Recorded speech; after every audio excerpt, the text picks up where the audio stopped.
Hello and welcome to Scratching the Gaming Itch. Today I wanted to talk about one of the games that has been creating, honestly, some of the most drama in gaming, at least for this week. And it's Highguard, right? If you've been on Steam lately, or really on console, you've probably seen Highguard getting hit with a ton of negative reviews and people saying that the game runs bad, that there aren't enough settings, that the team sizes feel off, that it's unpolished. And most of those reviews are people with less than an hour played on the game. The truth about this is people hated this game before it even came out. People were mad that Highguard got the final slot at the Game Awards, that they had a trailer, and honestly the developers didn't even want to do that trailer. Their plan was to just shadow drop Highguard and say, surprise, here's the game, have fun with it. And honestly, I kind of like that development philosophy. I love it when games shadow drop. I just love being able to hear you can play the game right now.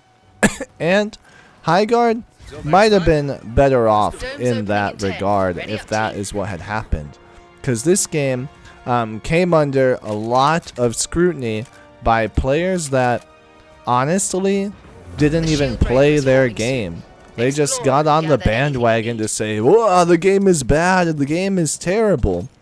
So first, I wanted to talk about the game.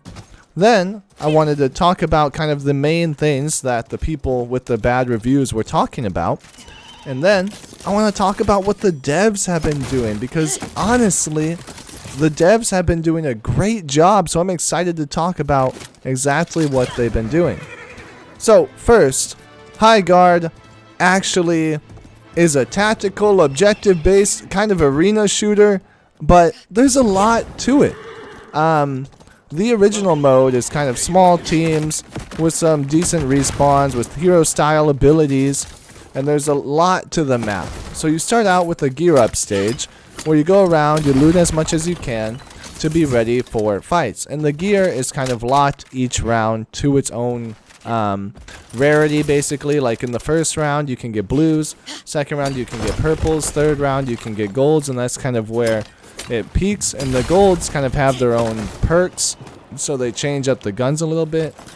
And ultimately that's what you want to do during the gear up phase, is go find that next tier of loot and find the type of guns or the kind of weapons that you want and the perks that you want with them or some of the extra materials just to be able to be ready to raid. And I think that works. There are people who don't like this idea, but it's a fundamental part of the game. This isn't the time to really fight others too much. This is the time to loot up and get gear to fight people later. And I'm completely fine with that. Maybe people who play faster shooters aren't. And I think that's just a matter of opinion, as are most things I'll talk about in this video with how I feel about Highguard. But with that said, the second phase is kind of cool. The shield breaker starts to form, and when it spawns, it basically becomes a whole game of capture the flag with mounts. Right, you get to ride your mount around, you have the shield breaker, the first team to plant it in the other team's base takes out 30 of their life. And you can do that through just planting that flag, or through wiping out the team once they go into overtime and have only a few lives left. Once that happens, you go into the third phase, where it's a siege. You basically are playing kind of a Rainbow Six Siege mode, where you are trying to plant a bomb and the other team is trying to stop you. If you plant the bomb, they'll take out more health, or if you plant it on their main crystal, you'll actually win the game. And if you don't, then you'll lose some health, actually equalizing with the enemy team, and it'll go on from there. So it's kind of a complicated thing, right? Kind of think of Valorant with Rainbow Six Siege with a little bit of Apex in there. Originally, the mode was meant to be 3v3, and that's kind of where a lot of the feedback is coming from for the game, especially at the start. So let's go ahead and talk about some of these reviews and the different things that are going on here. So here are some of the main things I've seen, the biggest complaints, at least the loudest ones from people. So first and foremost, that the game runs poorly and had bad optimization. Completely fair point. And day one, definitely correct. I would not argue with them day one on this point. That is a valid review. We'll get to what I have to say about that now a little bit later. Kind of the second biggest one are missing basic settings like FOV sliders for consoles, toggles, and some motion blur things were missing. And that also a valid point, but I am excited to get to what the devs have done. And then the third is a 3v3 felt too small and the team size was awkward. The map was too big for it. Again, another point I can't wait to talk about in terms of what the devs are doing. And remember, all of these reviews are within about like 30 minutes to an hour played at most. So normally that would be kind of a red flag for a game. You see the mostly negative on Steam and you're like, no, I don't want to play that game. And you can't get your friends to play it because of those reviews. But here's what makes Highguard a different beast from other games. The devs didn't go quiet like they had after the announcement of the trailer. They didn't wait another 3 months. They didn't say, we'll look into it. They went full into what a live service mode should be. Right, this live service model, this is an amazing, incredible thing, because I want you to remember, this game came out in 4 days ago, and they've gotten all this done. So in 4 days, the devs fixed their stability in their game and fixed the crashes that were happening. They were able to optimize their game more. They reduced crashes by about 90% according to their stats. They fixed the startup crashes that people were having on Steam after an update. They fixed a lot of the matchmaking issues. They were able to fix an Xbox PS5 party bug, so now the crossplay is working better. They fixed just some different online issues as well. But that alone would be enough for a full patch cycle in most studios. They fixed the optimization. Hey, great. They addressed one of the big 3 of the negative reviews, so they should have been able to stop there, right? And people should have been happier. But they didn't stop there. They went on to address the settings, the stuff that people have been begging for. They added FOV sliders for the consoles. They added ADS toggle options, which is great for me because I love playing shooters with ADS toggle. I always put toggle on. I just hate holding down the right click to then left click. I don't know why. I just haven't had to do that in so long, and every single shooter I immediately turn on the toggle. So it was great that they added that for me. They added crouch toggle options. So if you were mad that you had the crouch toggle, now you don't. They added motion blur, so you can finally turn that off. They added anti-stropic materials toggles, chromatic aberrations. They had a bloom toggle, a view distance quality, shadow and reflection performance tuning. They added some DLSS presets. They added global illumination off option. And they even said that more settings are coming, that they just need more time to implement them safely. Right, that is transparency. That is great dev communication, and it's only been 4 days. People are getting the settings that they asked for. And then on that third review where people were saying, hey, we don't like the 3v3, it feels too small. The devs responded to that too. They added in a new mode, right? An experimental 5v5, which is kind of like the kind of little warning. Hey, we don't know if this is going to work very well, but we're going to try it. They also increased the lives for that mode. adjusted respawn times, realizing there's more players, and updated the lobby to kind of follow parties of 5 as well. So now you can play with more of your friends. And they made sure to clearly label it as experimental.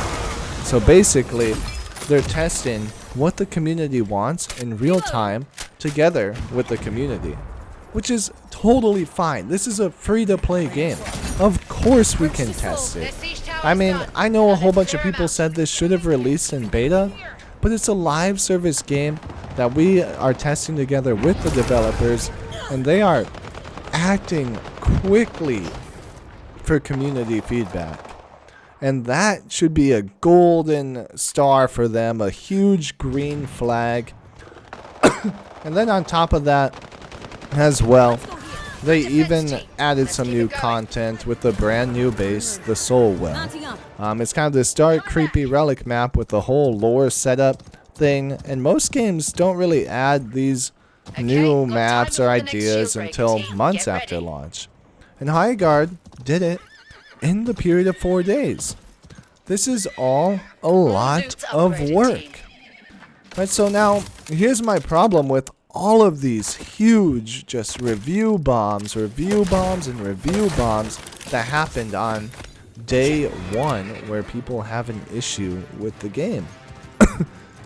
They played it for 40 minutes and said, I will never play the game. I want a refund for my time even though the game was free. But here's the thing. Devs fixed the crashes. Devs added performance options. The FOV was added. Toggles were added. 5v5 was added. They added a new community base, or a new base, and they communicate constantly with us. They are very transparent. And what's amazing is they're listening. These developers are so rare for me, and I love to see it when they actually listen and continue to add to the game and fix it up. And what I don't like is how we have people that give the game a 1-day chance. They're like, game's dead, no, unplayable. It's just not good, right? Or they just hop on this bandwagon. Some of them not even trying the game for themselves. So what I love is that the game is making a little bit of a comeback. If you look at the reviews as of today, January 30th at 5:42 Eastern Standard Time, the reviews are mixed. They got out of the mostly negative area and the mostly negative reviews, and that is so deserved, right? Even though I know the hate will still stick, and I'm worried that this game will die in a week, I don't think that it deserves to do that. And hopefully you feel the same about games that have incredible dev communication and people working together to create something fun. This game has so much potential. It would be so sad for it to just go away because people wanted to claim Concord 2 without ever giving it a real try. So here's the thing. Should you give Highguard a shot? I think the answer is yes.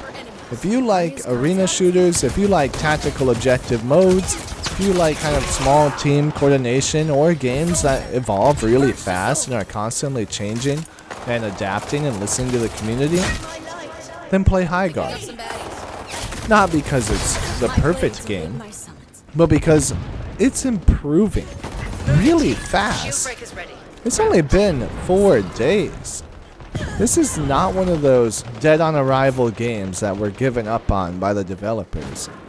This game is in active development with a pretty passionate dev team, and they're a responsive team. And the community actually gets to influence and change the game. Now, how many games can you say will do that, right? How many games can you look at and say, wow, that game really innovates and listens to the community and really tried to create something new? Deadlock, or not Deadlock, but you know, Deadlock is one of those games I think of that does that as well. Innovated and created something new. And the development team is making amazing work there as well. But I think Highguard is making some good work. They are working to make a good game. And guys, you don't want to miss out on this one. It's not bad. It's playable right now. You have nothing to lose when you play this game. The game is free. The only thing you might lose is a little bit of time. And honestly, I think this game is worth your time. If you wanted to play a shooter and have some fun and play something unique that you can only find in one certain game, it would be this game. You can have matches that go 8 minutes if you're completely dominating, and matches that go 30 minutes with a bit of back and forth. And that's kind of one of the things I also like about the game, right, is it understands, wow, this matchmaking was terrible, this team's way better than the other one. The game will end that much faster. And if the games are evenly matched and it's an enjoyable experience, quite frankly, when it is, then the games usually last longer. And I think they just have that mechanic figured out. I think there's a lot of games where you're stuck in a 30-minute game against a team you know is going to win in the end. Sometimes happens to me in deadlock. And you just have to bear it. This one, you know, if they're really that much better than you, the game's going to end extremely quickly. I do find that this game, the gunplay is good. I'm not surprised. It's by Apex developers who were able to figure out gunplay in Apex. And to be honest, just the gameplay itself can honestly be enough for me sometimes. And I actually love that we have a hero shooter-ish game where the abilities aren't the focus. The gunplay is. I can't think of any other hero shooter that was able to do that. In every other one, the abilities are the focus and the guns are the second thing. This one though, the guns have the most impact and abilities are second. Truly, if you like shooters, I think that's a good thing. If you're more of the ability type of person and you're really into those hero shooters for the fancy abilities that just let you pop off, this game really might not be for you, and that's okay too. Not every game is for everybody, and that's fine.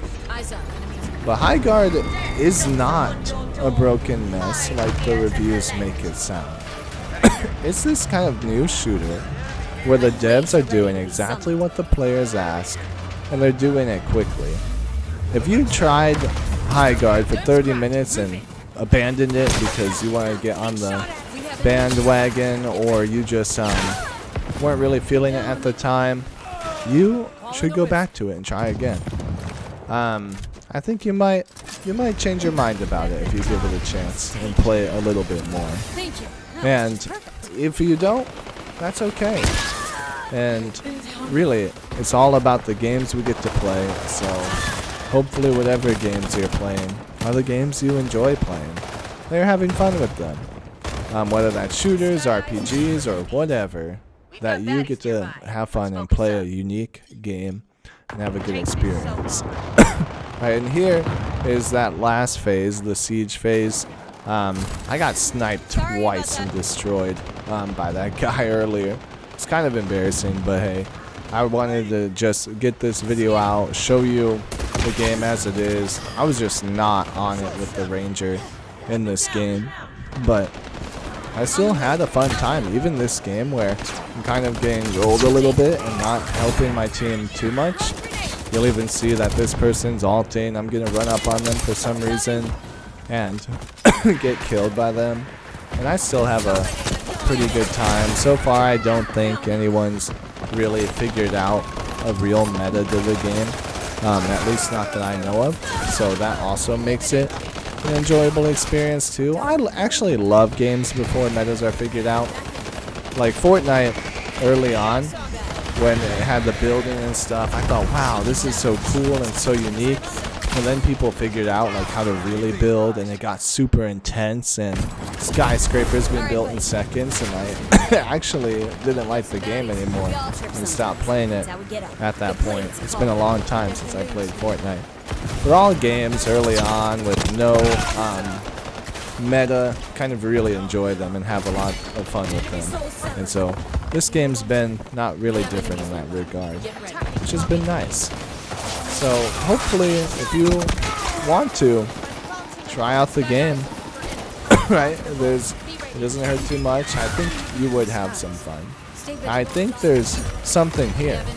I think that players will find this game fun, that it's going to get a community, and actually the player count is going up again, which is also nice.